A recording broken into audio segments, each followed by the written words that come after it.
औज़ुबिल्लाहिमिनश्शैतानिर्रजीम बिस्मिल्लाहिर्रहमानिर्रहीम। अस्सलामु अलैकुम सामीन नाज़रीन, चिनार अकेडमी यूट्यूब चैनल की पेडागॉजी की आज की पहली क्लास में आप सब लोगों को खुशामदीद और अस्सलामु अलैकुम। आज हम पेडागॉजी की जो पहली क्लास है उसमें सबसे पहले हमने जो हमारा टॉपिक है वो इंग्लिश इंस्ट्रक्शनल मेथड्स है। तो इंग्लिश इंस्ट्रक्शनल मेथड्स की एक लिस्ट जो मैंने यहाँ लिखी है, इसमें सबसे पहले आता है ग्रामर ट्रांसलेशन मेथड, जीटीएम इसे कहते हैं। दूसरा है डायरेक्ट मेथड, डीएम या नेचुरल मेथड भी इसे कहा जाता है। तीसरा है ऑडियो लिंगुअल मेथड, एएलएम। चौथा है कम्युनिकेटिव लैंग्वेज टीचिंग, सीएलटी। पांचवा है टास्क बेस्ड लैंग्वेज टीचिंग, टीबीएलटी। छठा है टोटल फिजिकल रिस्पॉन्स, टीपीआर। सातवां है द साइलेंट वे। नंबर 8 है content and language integrated learning, CLIL। और नवा है लेक्सिकल अप्रोच।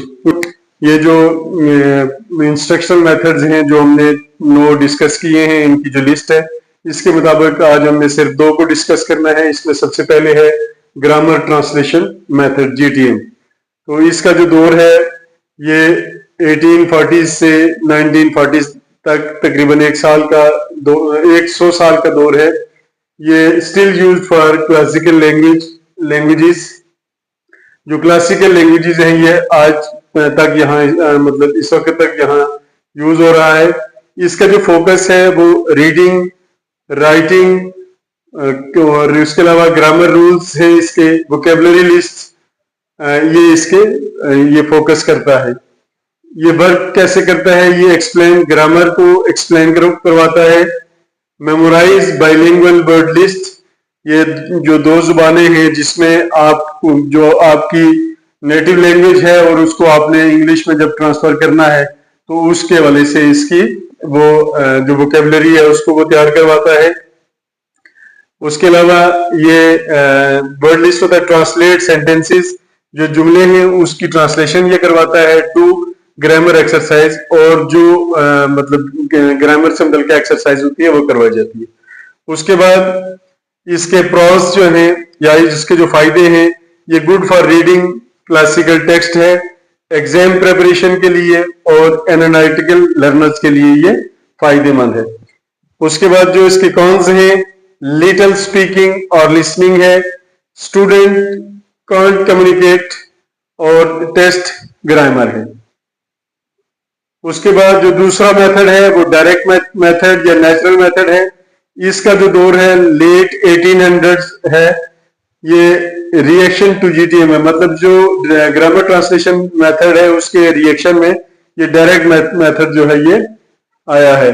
ये फोकस करता है स्पीकिंग पर, लिसनिंग पर, और ये कहता है कि आप इंग्लिश में किसी चीज के मतलब सोचें, थिंकिंग इन इंग्लिश है। अब ये काम कैसे करता है, ओनली इंग्लिश बोली जाए या इंग्लिश के मतलब की बात की जाए। टीचर यूजेस पिक्चर्स और एक्शंस, जो उस्ताद है वो तस्वीरें या जो भी अवामिल है वो उनके सामने करता है, एक्शंस करता है। ये इंडक्टिव ग्रामर मेथड को इस्तेमाल करता है। Students figure out rules from examples, जो स्टूडेंट्स हैं वो मिसालों से चीजों को अखज़ करते हैं।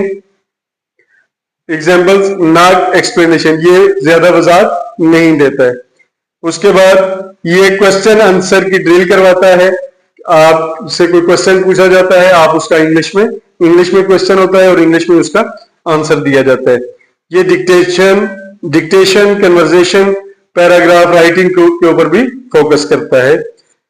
ये इसके फायदे हैं, डेवलप्स फ्लुएंसी, ये बंदे के अंदर जो लैंग्वेज की रवानी है उसको डेवलप करता है।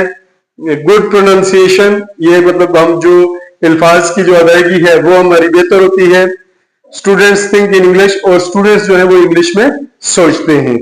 इसके जो कौन हैं, विद लार्ज क्लासेस, ये चूंकि जो इसके नुकसानात हैं, क्योंकि ये जो बड़ी क्लास है उसके लिए ये फायदेमंद नहीं है। वीक ऑन ग्रामर एक्यूरेसी, और जो ग्रामर की एक्यूरेसी है उसमें जो स्टूडेंट है वो थोड़ा सा वीक रह जाता है।